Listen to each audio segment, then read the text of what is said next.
এই যে দেখুন, আমাদের দেশের মেম্বার চেয়ারম্যানেরা শুধু টাকা পকেটে ভরে আর বড় বড় করে বিল্ডিং বানায়, অথচ রাস্তার কোনো কাজের কোনো খবর নেই।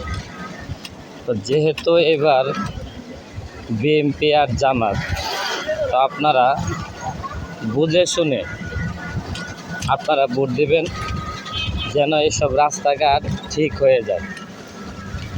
আপনারা সবাই বুঝে শুনে ভোট দিবেন, যেন রাস্তাঘাট ঠিক হয়ে যায়, জনগণ যেন শান্তিতে একটু থাকতে পারে, চলাচল করতে পারে।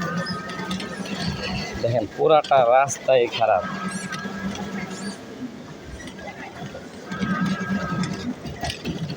এই যে দেখেন সামনে কত পানি,